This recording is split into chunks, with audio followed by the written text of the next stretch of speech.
عقيدتنا. قال تعالى: واعبدوا الله ولا تشركوا به شيئا. وقال جل وعلا: فاعبد الله مخلصا له الدين، ألا لله الدين الخالص. الناس دايرين وعدة. وشنو الوعدة؟ وشنو الوعدة؟ أنا مختلفين في مفهوم الوعدة.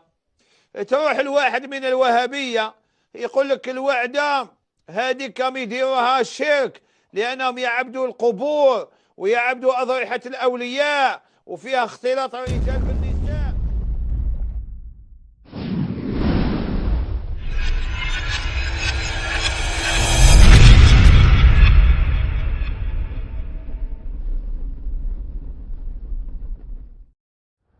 حرمت عليكم الميتة والدم ولحم الخنزير وما أهل لغير الله به والمنخنقة والموقوذة والمتردية والنطيحة وما أكل السبع إلا ما ذكيتم وما ذبح على النصب وأن تستقسموا بالأزلام ذلكم فسق.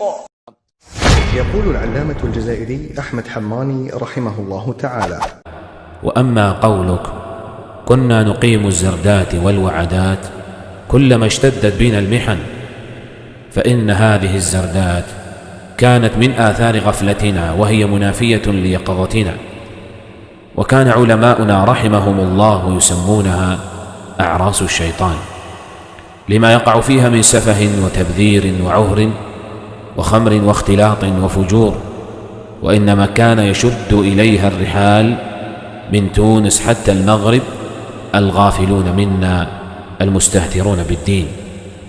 وقال أيضا رحمه الله تعالى: ثم إن الطعام واللحم المقدم في الزردة لا يحل أكله شرعا، لأنه مما نص القرآن على حرمة أكله، فإنه سبحانه وتعالى يقول: حرمت عليكم الميتة والدم ولحم الخنزير وما أهل لغير الله به.